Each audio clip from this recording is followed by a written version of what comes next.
Hi, and welcome to another episode of Wine and Wisdom.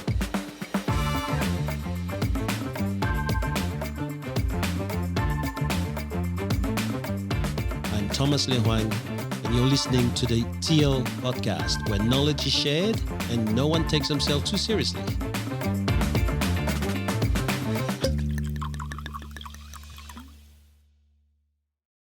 Good morning, good afternoon, ladies and gentlemen. Hello. Chief. How you doing? Awesome. It was morning The when we left lady's together. back. I'm back. Wow. The lady's Decided to back. grace us with her presence. Oh, look, it's special. Well, she's got the right to one mistakes. After this, it'll be a lunch kind of mistakes. And Are you letting her off? I was just asking whether they liked nuggets or cheeseburger Happy Meals, that's all. Just so I can get it right.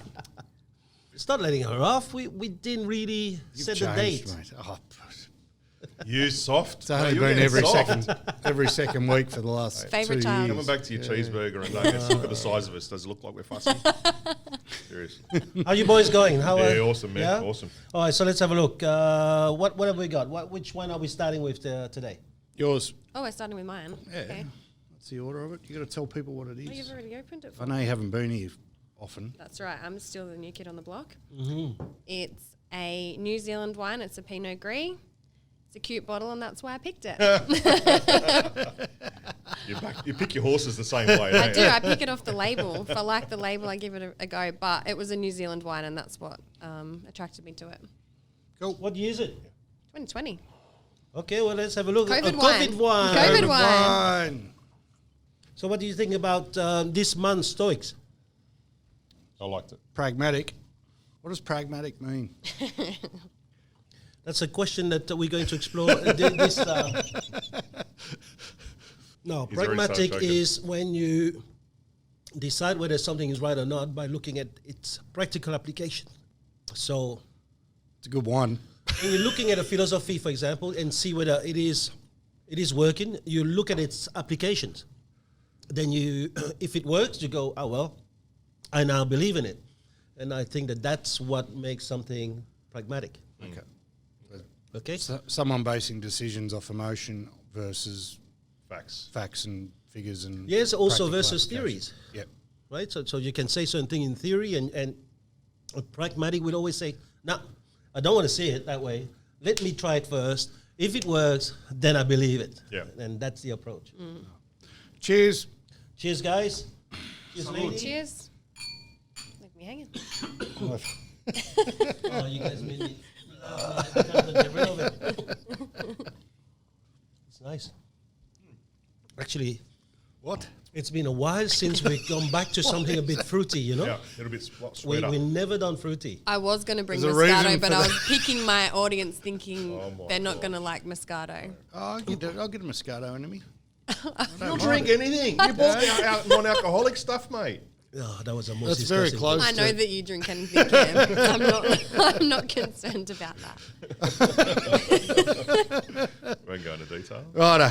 So I'm glad I read the right month, because when you said on the phone the other day September's a good month, I'm like, I was trying to Born throw you leg. out. I was trying to do. I didn't know if you picked I've missed it a up. month. I was trying I'm to throw like, you out on that one. oh no. So August, the month of pragmatism, yeah. Yeah. Anyway, so what did we guys get? Let's talk about the first 5 days. All right. Well, I thought day one was a pretty good one, a pretty relevant one to most people. Okay. Stop waiting for perfection, basically, is what it talks about. And too many people, when they're looking at opportunities or thinking they want to do something or not do something, use the excuse that everything's not right. The conditions aren't absolutely perfect. The weather's just a little bit off, so they're not going to do something. And day one talks about forgetting about that, because the time's never going to be right. You've just got to sort of take things as they are and get into it. I think it's a good lesson for everybody. Yeah. We all know people who say, I'll do it when, I'll do it if, instead of just doing it. But even the ones that really hiding behind the, I want to understand it before I do it. Yeah. Right? I want to know exactly how it works. I don't want to do the wrong thing, or I don't want to make a mistake. Even those, probably waiting for the never, never. Yeah. Yeah, it's an excuse. Yep. But generally it's probably perfectionism or fear with wearing the mask of perfectionism. I would suggest people are afraid, so they'll find the excuse to not do it. If you're waiting for all green lights, you'll never leave the driveway. That's nice, isn't it? You like that one? Look at like you. that one, It's that fruity you waiting line. to use that It's line? funny you say No, I about just the thought other. of that now. It's a saying that I've had, but I just thought of that one now. I mean, Chris is the only guy that's got green lights in his driveway and wine in his garage. It means I can drink drive. So. It's funny the understanding thing though, because I've been using the same excuse not to invest in Bitcoin. I don't have a clue what cryptocurrency is. I don't understand a thing of it. And this guy keeps badgering me to get in. I said, mate, until you can explain it to me, I won't do it. But so it goes across all facets of life. But I'm pretty sure day one's not saying invest in Bitcoin though, even I if you don't didn't see the word understand it. Bitcoin in there. Oh, Marcus Aurelius, he had heaps of Bitcoin. Yeah. he was like the first purchaser of Bitcoin. Founder. Yeah, but so it goes across. It doesn't mean jump into everything. It's saying don't look for perfectionism and take risks, I guess, or what you perceive as risk. But it doesn't say jump into absolutely everything that you don't quite get. Yeah. It's different levels too. Like some people's level of risk is very different to other people's level of risk and what they're prepared to do or not do. And like for someone like who can be a perfectionist or wants to be a perfectionist, it is hard sometimes because you think, well, if I can't do this great, I don't want to do it. But that's often where you find the gold is where you jump into something and you just roll with it from, you make of it what you do, and that's where the gold comes from. I like that. That's good. That's deep, Meg. What's going on? She's a perfectionist, but she's Right. failed over and over and over again. A few times. All right, what else have we got? Anybody's got I had a day good 2 page? and I day like 3. day 3. I like day 3. Day 3 I have. Oh, I love day 3. Day 3 I have. Day 2 I didn't mind. Day 2 sort of rung home because of the things that have happened in the last few years. I mean, a lot of people took COVID, for example, as an excuse not to do stuff instead of using that time to learn something new or reinvent themselves. And I go back to when I got sick a few years ago and spent that sort of 6 or 7 weeks lying in bed. I used that time to study everything there was to study about Right. social media. The lesson in day 2 is there's absolutely nothing that can stop you from learning. So no matter how bad things get, and it uses the example of Theodore Roosevelt, who the day that he was told that he'd be wheelchair bound for the rest of his life, his quote was, well, I can work that way too. Life doesn't have to stop just because something's changed. And I It's think just sometimes replacing one word. Like people say, oh, I have to do this or I have to do that. But if you replace that with I get to do this or I get to do that, it puts a different perspective on it. Like there was something I read about a guy in a wheelchair, and he said, people could say, oh, you poor thing, you're stuck in a wheelchair. And he said, yeah, but if I didn't have that wheelchair, I couldn't get around. So I don't have to be in a wheelchair. I get to be in a wheelchair. And because I get to be in that wheelchair, like I actually get to... Yeah, how good Get is the good that? parking to spots. do stuff. Well, that's right. How good if is you're that? lucky. But, without that, it's just perspective. Yeah. I love the last line of August 3rd, which is the place to do your work, to live the good life, is here. And that reminded me straight away to stop thinking of things like, if I have this, if only I could have that, then I'll be happy. I think we can be without all of that, and we're going to have to start. Absolutely. Happiness is not a destination. Yeah. yeah. Anything else? No, I had the same thing. I'd read the last paragraph of that page, mate. It's very, very, very Fourth. powerful. Fourth I picked as well. Yeah. Look inwards to improve yourself rather than blame, and walk to the beat of your own drum. Don't always, we've had this conversation before about wanting things for, what the society is telling we want. If we're happy with an old 50-year-old car, which is probably a classic, but you understand, be happy. Don't walk to the beat of someone else's drum. Live your own life. And if something happens, look why it happened. Why did that thing truly happen? And learn from it. And don't always point fingers. Look inwardly and say, how can I avoid that next time? And I think that's a big lesson from that one. Okay, I think he's going to be talking a little bit more throughout the month of August. So we'll talk a little bit more after this.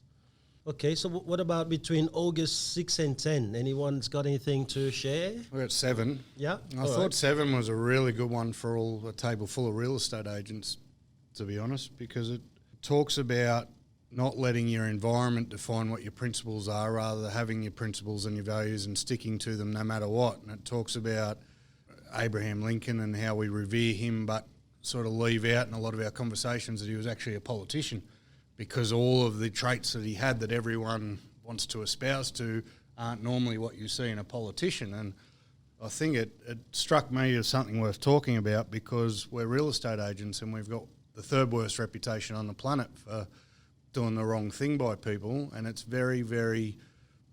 We see it in everyday life, and we see it out there in other networks and other franchises. The lure of bending the rules or doing something slightly unethical for your own personal gain is so great that a lot of people can't resist it. And I think it's something that we, as a network and in our core values, do very, very well. Is stick to being a good human, no matter the situation and no matter your job title. And I thought so much so that the people who leave our network still call themselves by our name and the name of the new network for a little while, right?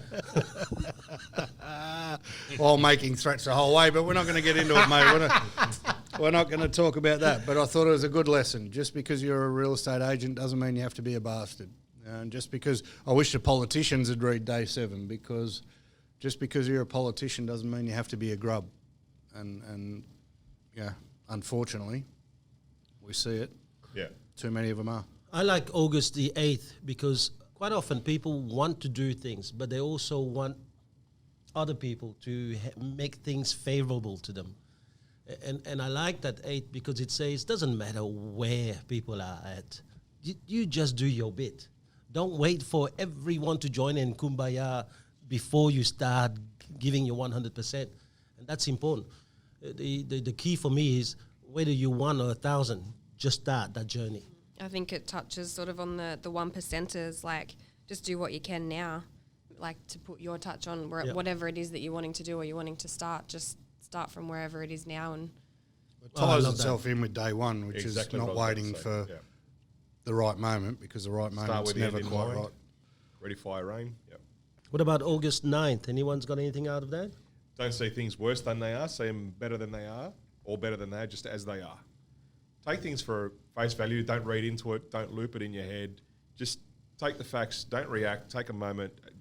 Digest it. And if there's a situation, don't start imagining scenarios being worse than they already are. All right. Okay. And here's the one where I struggle the most with, because I'm thinking that's easier said than done to stop at the surface, because he even has that line, of Nietzsche, stop at the surface. But mate, when it's very personal, how the hell do you stop at the surface?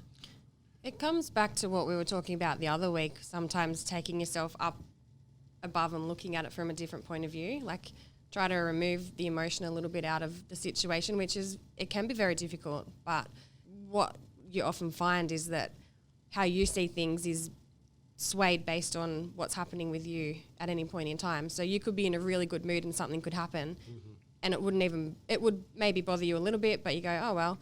But you could be in a bad mood about something, and then it is amplified because of the mood that you were already in. So a situation I can't hurt you until you let it hurt you. Right? I want to explore a little bit then. I'm usually in a good mood when I've had a few drinks. So should I have a few drinks all day long? Absolutely. So that I can look at the world and I seriously. like your thinking, man. Seriously. I don't know. I think you have to be able to do it without substance. That's maybe. right, of course.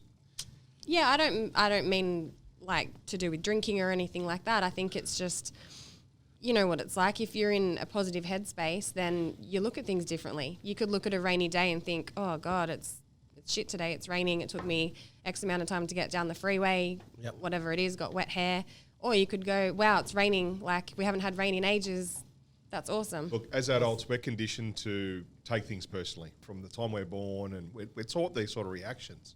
And I think to be truly non-reactive to, August 9th and just stick to the facts, it takes a lot of practice, a long time, and a long time of catching yourself and stopping and really taking just a few seconds to respond to something. One of the keys of negotiations is silence, right? Just use that silence to think and just calm yourself down. But when it is personal, it's hard. But I think it's like a muscle. It needs to be built up over time. I think the point of the page is that nothing is personal until you make it personal, right? So Absolutely. Just because TL calls me fat, like he did just before we got on air, You're not fat, you're round. I can choose to make that a personal attack, or I can choose to make it a joke, or I can choose. And what they're saying is just stick with the facts, which is he said I was fat. That there's nothing else to it until I put something on it. And then it's bloody hard because you hear, and we're hearing it at the moment with everything that's going on. He said this and they said that and they're going to do this. We could attach all sorts of things to it if we choose, or it could just stay in the basket of it is that's a what choice. they said. Yeah. You know, I tell you said a few podcasts ago about a book that really affected you was The Four Agreements. Yes. Right? So I actually went out and started listening to it. And I actually had to listen to it a second time. I got probably halfway through. I've gone, you know what, I haven't actually grasped the concept of the first half, so I've listened to it again. And that really brings home a part of the Four Agreements. They say, whatever happens to you is not personal. That's the other person's law. It's the other person's rules that they're living by. You don't have to live by their rules. If you do, you respond to what they're doing. What's agreement number 2 is don't take it personal. Right. Yeah. Which goes hand in hand with that. And for pragmatism, I've put that throughout this month quite often, is that it's quite a good book, The Four Agreements. I haven't got through it all, but yeah. It is 100 pages, mate, so it should take I'm listening to it. So Okay. What about August 11 to 15? 12th, it's easy to talk the talk, but do real leaders walk the walk? That's what I got. Make your words your own. So it's all good to say something, but do you live by that as well? Number 1. Which leads into the next page, really. It talks in there too about, I believe, I didn't make notes on it, but how the Stoics got criticised for being very repetitious and using other people's words. But it's funny because in this book and in this month and in every month, there's been Very a lot of repetitious. repetition, of repetition of ideas with slight nuances to each There one. is a saying, so- there is no original thought. I mean, it's all been thought about before and so forth. So Yeah, but I think that Seneca actually said it on August the 12th, that really it's okay to borrow stuff. Yep. As long as you live that, if you're living it, it's not, it's for you, Right. right? It's not a matter of borrowing. No good if So that's why the Stoics really don't care. They don't care about authorship. It's not about the ownership of an idea, because you don't own it. If the other person actually lived long enough through the same experience as you, they probably would come up with the same kind of lines. So it's about the deduction from experience, nothing else. Well, anyone can take an idea or a line or anything and put their own twist on it. absolutely. I'm not back till 18, so is anyone in before 18? No, I liked August 13, which is you need to think and not feel. And that is sometimes going against me or against my way a lot. Maybe because throughout my upbringing, not feeling actually saved me a lot, because feeling gave me a lot of pain. And therefore, I do think. But then as I got married and Vernix's been helping me, I really learned to feel more. And so when I reread something like this here now, where it says, think, don't feel, letting our reason rule the day might seem like more work, but it saves us quite a little bit of trouble. I think it's a balance kind of thing. There are times when you feel has to be there, and maybe this is where I leave the Stoics way. That is too much in the way of reasoning every little thing, and maybe in that way the Stoics are killing the beauty that emotions and feelings can bring to our life, because we're not robots, we're not beings that are only using the neocortex. We feel with our heart. And that's page 13 that really gave me a bit of trouble. Is it like a bit of a battle between IQ and EQ? Yeah. And I don't think that one is better than the other. There are times when EQ can give you so much more information. I mean, you explained to me how a mother sometimes would know and have that gut feel that something just happened to her son 20,000 k's away. And no amount of reasoning or thinking can ever do that. Absolutely. So how do you explain that in the midst of the worst thing, someone might just have an intuition of something that no reasoning can actually get you there? I mean, Albert Einstein came up with E equal mc squared, and it took 50 years before we could really demonstrate that he was right. He was right, yeah. And how do you do that? How do you reconcile that? And I think in that way, to me, the Stoics lost a little bit of what it is to be truly a human being. But that's me. Well, it's denying your evolution, the way we were built. We have those feelings for a reason. Yeah. They talk about reason. There's a reason we have those feelings. So it is where they fall down a little bit in trying to be an absolute stoic is impossible because we have feelings. Yeah. It is possible because there's been a few, but I'm not one of them. All right, what else is there? I've got 18. Okay, tell us. And it was more for a laugh than anything because it's titled Only Fools Rush In. And it talks about not running into any situation just because and making bets and picking battles where you're clearly outgunned and outmuscled and you're just doing it for the sake of doing it.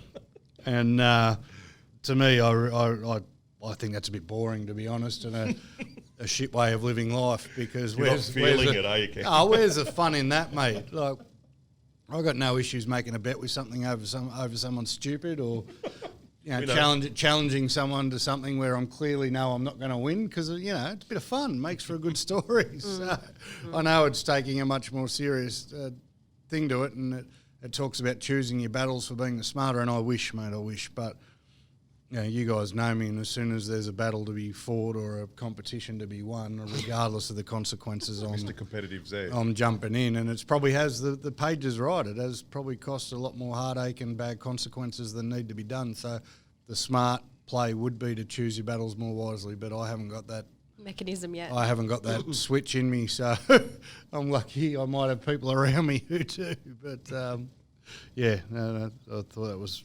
I had the page prior to that, and it was just the heading that grabs me. The buck stops here, and it related to some of the other stuff in the chapter, but no blaming. Like, just coming out of COVID, I think there was a part during COVID where people got very deep and people got very connected, and even though we were disconnected, we were learning different ways to connect. And coming out now the other side of it, I'm seeing lots of blame and entitlement, and how come they've got this and how come they've got that, how come I don't have it, and just taking ownership. It comes back to that ownership piece of taking ownership of your actions and how you respond to things, not just flying off the handle or letting your emotions get too involved with it. Sometimes it's just what feels right and what doesn't feel right. Go with it. We've talked about it at nauseum, which is why I didn't mark it on this week, because I reckon every single podcast we've talked about just having a look in the mirror. If you're looking for someone to blame, having a look in the mirror, and I think that's the reason it gets repeated so much in this book, because it is so important but so rarely done. There's nothing, I talk to my guys about it, there's nothing more powerful than taking complete ownership of your actions, because it means two things. Yes, you have to take ownership for the bad stuff, but you also get to own all the good stuff. Absolutely. Too many people own the good stuff. I did this and I did that, but as soon as something goes wrong, that was someone else's fault. There's something extremely powerful about when something goes wrong and you beat yourself up a little bit and you've taken ownership and responsibility for it. When something goes right, you get to celebrate like it's 1999. Yeah. And, I try and live that way. People see it as, you shouldn't carry on too much or brag too much or get too high on yourself when something goes right. But you know what? For all the shit that's gone wrong, king oath, when something goes right, I'm going to carry on about it because you've earned it by owning the bad stuff. I think very rarely, though, is it an I did this now these days. It's very much we. Like if there's something to celebrate, quite often it's not just I've done it. It's we. We've done it. It is a we, but that's the thing. The people who blame everyone else for the bad stuff, when they do something right, it's all I. They do, True. Yeah? I did nothing wrong, but I've done all the good stuff. That's me, and the we comes in when it's bad. Happy to share. Normally it's you, though, when it's bad. Happy to share the trauma with everybody. The bad stuff's a team event, but the winning, that's a me event. And I think on the simpler level, and it goes back to what we said a few pages ago about opinions, and it says, nothing but opinion is the cause of a troubled mind and uneasiness. Whether it's your opinion or someone else's opinion, it's still only opinion. Let's see it for what it is, not worse than it is or better than it is, what it is. Everyone's entitled to their opinion. That's exactly right. You don't always agree, but it doesn't mean you don't like the person. It just means you disagree on the opinion. You've got yours, I've got mine, and we said this during COVID, that everyone had different opinions and no one was allowed to have an opinion. Get over it. That's part of having a good discussion, is people allowed to have different opinions. Right. Gee, August 19 was a tough one, huh? Because when you read that the key to accomplishing the ability to focus on philosophy is to walk away from luxuries and Dubai without all of these things that we want in our lives. You know, we want the good things. We want to drink a good bottle, and he's saying you have to walk away from that. I don't know, Piss man. off, man. I'm now struggling. We're here studying philosophy and drinking a good bottle, so the two things can be intertwined. Well, they talk about a lot about not living to excess, but it's more a case of mindset. I think the deeper meaning behind it all is you got to be happy with who you are before all the luxuries come in, and they talk about that quite often as well. You don't have to get rid of everything to be able to live a philosophy, but you have to be happy with where you are. Otherwise, having everything else isn't going to work. I get that, but you know that if you really study the Stoics, the true Stoics does without. Yeah. I mean, those who live the Socratic life, they say you don't have to, because in the Socratic life you have the Epicurist, where the Stoics are anti-Epicurist. The Epicurist says, I just want to enjoy every moment of life. The Stoics say, no, don't worry about that. The pursuit of virtue is the only thing that you should look at. And this is where, to me, the Stoics, they take it so far Stoics away have never from driven a Lexus through Galston Gorge. No, they wouldn't. For them, if a car gets up there, that's the car, you know? And I understand it. I think that there is a difference between going for the little things you want in life versus that blind pursuit of more. And it's the blind pursuit of more. I have a nice house, but that's not enough. I want bigger.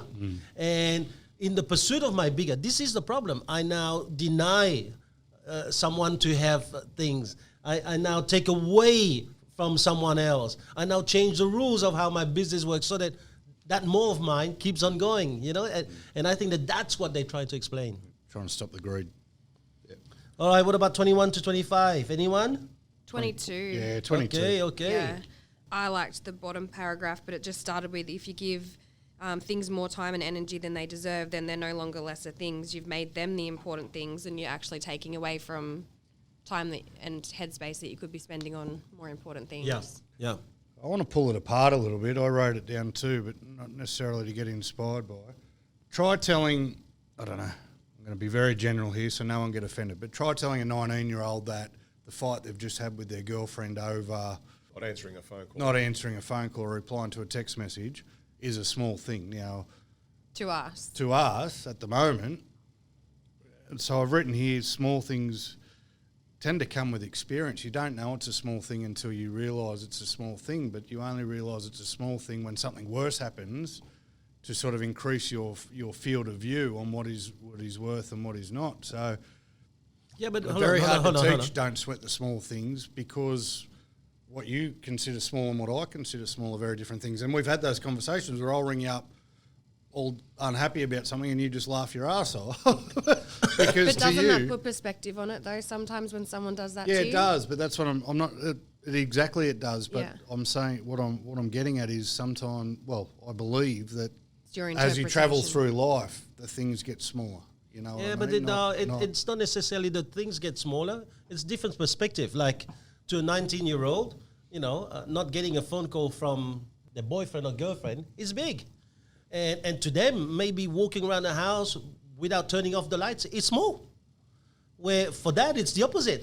So how can you not sweat the small it's not stuff? as you grow, you change. It's, mate, what's important to you? If you're paying the bills, it's important to turn off all the lights around the house, right? But the 19-year-old would say, Dad, what's the big deal? It's just lights. So how do you teach? But you can't teach don't sweat the small stuff because there is no clear definition or cultural understanding or majority decision on what something small is. That's the point. It's first of all, they have to see what's small to them.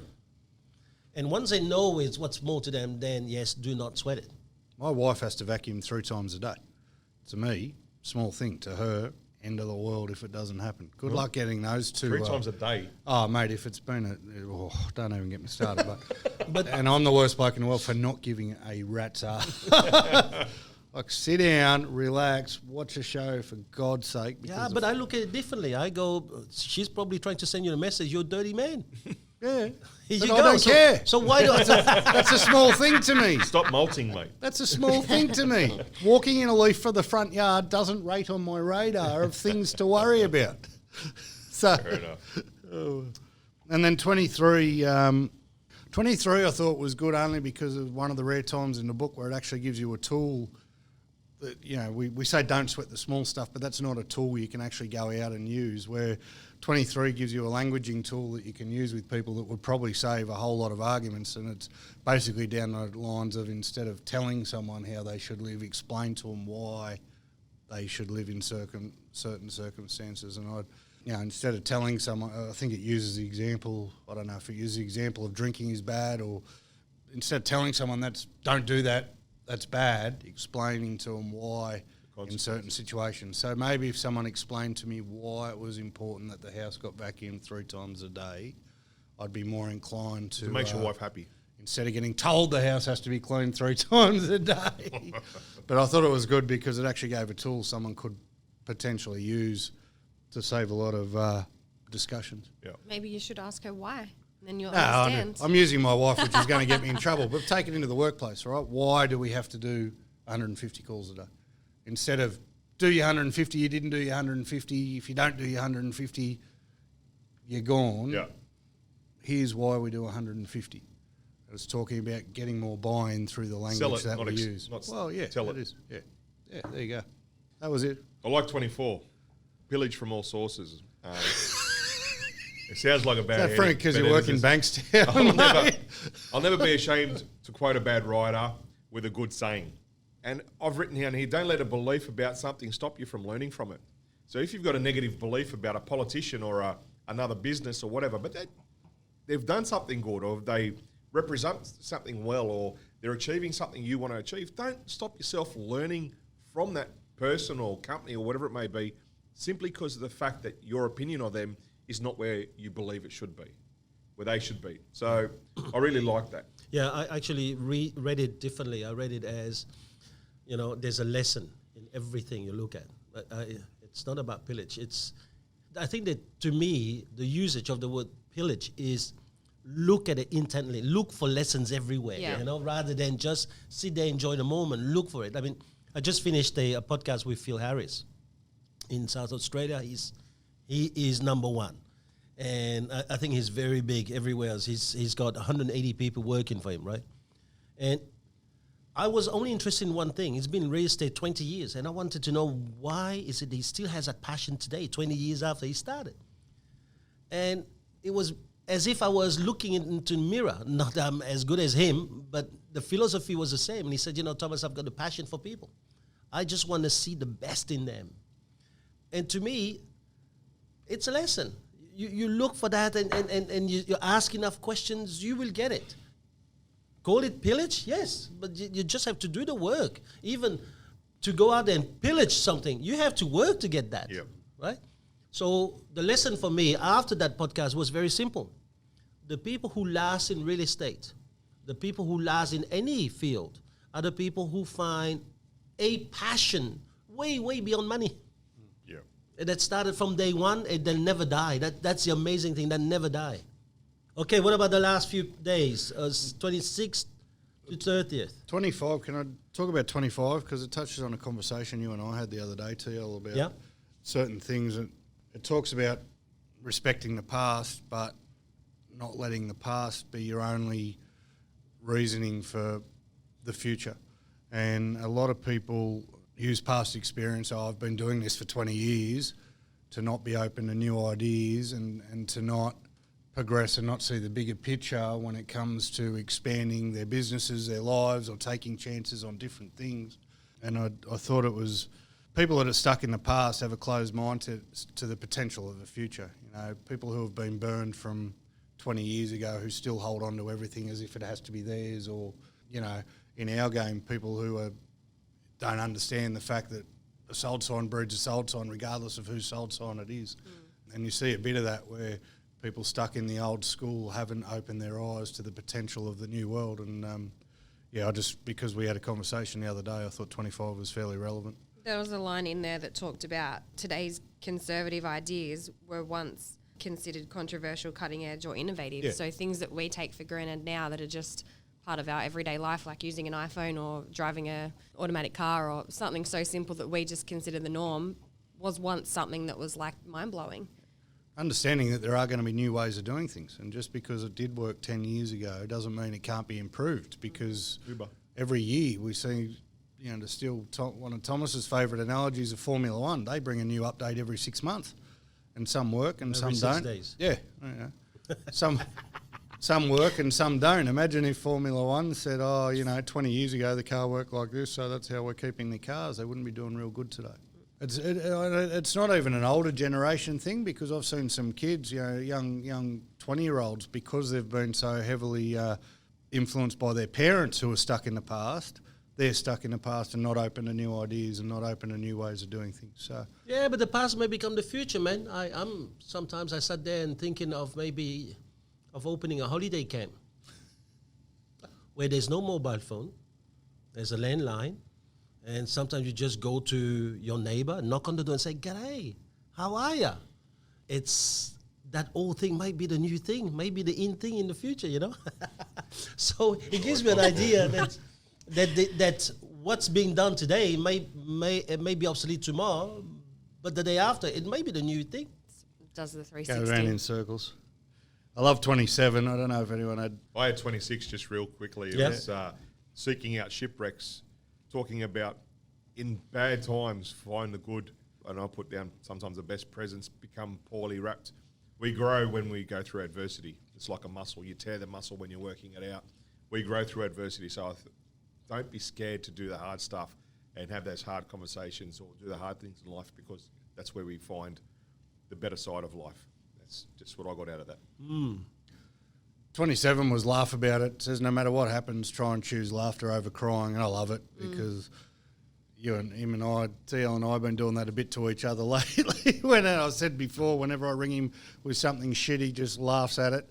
And it does two things. One, it makes me want to punch him in the forehead, but the other thing is, Big one. you get over it pretty quick. But I've had a couple of instances lately where he's been on the other end of the phone. I've just been able to piss myself laughing at him, and it makes the world a better place, because you've only got two options. When something goes bad or wrong, you can choose to cry, which isn't going to help anything, or you can choose to laugh. And I think you find when you do laugh at it, regardless of how release. serious it is, it actually puts you in a better mind frame to solve the problem. 100%. Because when you're crying about it, you're definitely not feeling solutions focused at all. So No one likes a whinger. don't get upset if people hear me laugh down the other end of the phone when they've just told me their world's come to an end, but I think we need to do more of it. But sometimes I find too, maybe it's not the Stoic thing. Sometimes I find too, when especially you go through a lot of pressure, there's a lot of stress, things that keeps on piling and things that keep on coming at you with crap, and people that you sometimes go, I can't believe that they would ever. No, see it, yeah? See, laughing. And then you get things happening in your business too. I find that sometimes it is okay to just take the 2 minutes, have a good cry, because they say that your tears contain your toxins, and sometimes it's just good to just let it go and then go back, because a lot of people don't have that release, and they keep it bottle, and then it's explosion. So I find that sometimes being a passionate person, I can go to tears very easily and I can laugh very easily. But I will never, since Vernix really helped me with all this over the years, I'll never allow myself now to keep things bottled up and not get there.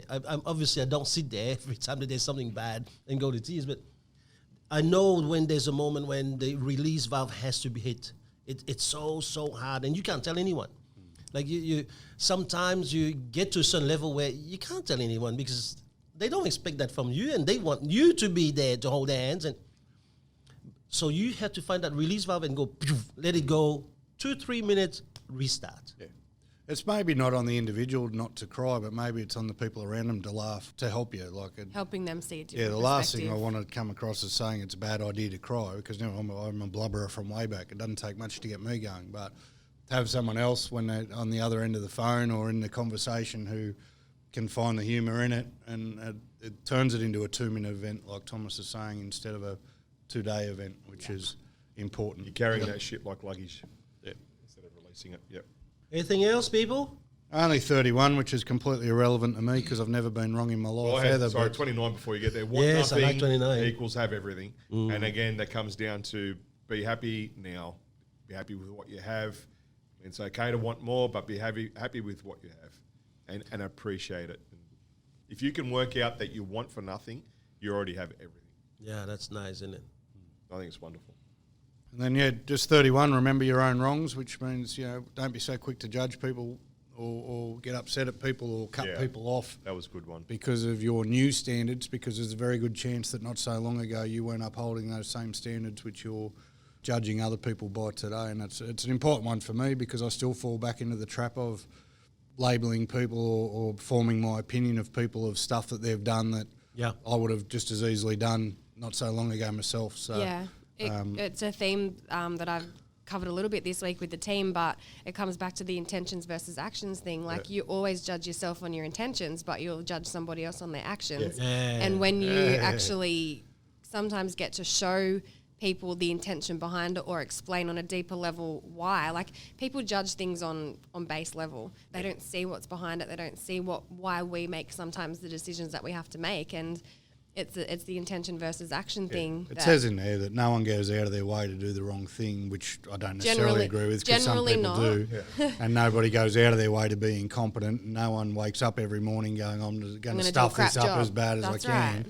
And it's, it was a pertinent reminder because outside of work, there's some stuff going on with some other people where I go, you're just incompetent, you incompetent bastards, but they're doing the best they can. And it's just reminding yourself of that. They're not trying to be incompetent. No, they're not trying to. Yeah. But, I like it when he says, you just have to remember you fail others too. Yeah. Right. So every single time that you're thinking, man, they just failed me, just keep continue the line, which is inverted comma. You too fail others, because then it gives you perspective and you stop. Right. So I think that the pragmatism is a tough one to live with. I think that this month of August, while it was good in many ways, it actually stirred me in different ways where I was thinking, I disagree with the Stoics, but again, it's a philosophy. I don't think that there are too many Stoics on the planet. I think that if you were to look at them, the monks are probably the closest.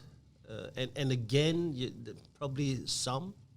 I don't know. Is it too simplistic to suggest that maybe it was easier for them to be completely of reasoned thought because they had less external influences trying to drag him in each and every direction? Like, I'd love to see them stay completely stoic with Facebook around and Instagram around. I think it's all relative though, because the pressure of television around. I know they had pressures in their lives. I mean, don't get me wrong, they were all dying very young and all that sort of stuff. And small things are small things to some people. But I'd love to see Marcus Aurelius now trying to keep up and trying to keep a level head at all times and not using any feeling. It's relative to the time though, because they didn't have a portable device that they could carry with them to gain a sense of positivity or motivation, or it was back then it was quite a different time, and the technology that we rely on sometimes to motivate ourselves or to help ourselves, they didn't have. They had to look for that in other ways. But maybe they didn't have the example you used before about the mother knowing that the son 20,000 kilometres away has just gotten into trouble. They wouldn't have had that then because their sons weren't 20,000 kilometres away. No, but he might have been 2 kilometres away and that EQ was still there. But they're saying completely discount. That's what I mean. Did they have the external events going on that would... Because they seem like fairly reasonable characters and fairly intelligent, so you can't ignore, as you were saying before, you can't ignore EQ. It's a thing. They didn't have the level of events and so the intensity that we face at the moment. Would they have exactly the same philosophy now? Is what I'm. I would say that there are some individuals that have that. Because the author of the book, interestingly, the author of the book's been really triggered by the vaccine debate in America, right? And he is, for someone who is espousing all this stuff, getting very, very emotional and very forthright in his opinions of other people from the right-hand side of politics who are questioning the vaccine. He's going to places where a follower of this book wouldn't go. So, well, that's why he's had a bit of an issue when he came out and said what he said. Yeah. But is he a Stoic because he wrote the book, or did he write the book to No, but he's espousing this stuff. So he's a guy who sends out an email every day telling people these are the values of a Stoic, and as long as he's the one espousing the values of the Stoic, and he's having trouble doing it because everyone's piled on him for one of his opinions, and rather than using reason to say that's just their opinion, you look at his feeds, he's going back at people and getting quiet. Okay. I saw him call someone Yeah. a moron the other day. I don't know. I think that in many ways there's the difference between what people espouse to what they live. A true Stoic behaves as a Stoic for himself, not for others. Does not expect others to be a Stoic. This is the thing about true Stoics. Like Marcus Aurelius probably was the true Stoic. And Marcus Aurelius, he just wanted to be a Stoic for himself. That's why he asked for his people to burn his meditation journals after his death, which they didn't. Thank God they didn't. But he didn't want to write those journals for anybody else but for himself. And so a true Stoics would never get onto the internet and send an email for people to be like this. You have to look, what is the intention? A true Stoic only would want to read that damn email for himself in the morning and hope that he's going to go to bed tonight fulfilling that email that he's written to himself. And that is a hard thing. You know, I think I only know of one Stoic. And I probably would have to say Mum is the only Stoic I know. I hope you guys really get to meet her soon. But the more I read this thing, and we're at the end of it. We only have 4 months to go before the end of this book. Yeah. Right? But the more I look into it and I read it, I'm going, man, the less I am Stoic. Oh, well, it was a good month. Let's hope that next month's a little bit more What do we got on enjoying next month? luxuries, What you is know. next month? Enjoy the good wine and go with your Discipline gut. of will. Oh, dear. Discipline Oh, of there will. we go. Yeah, Next it's going to month. be a good one, huh? Oh, All right. Good, guys. Talk Good soon. talking to you. Thanks, Chief. bye.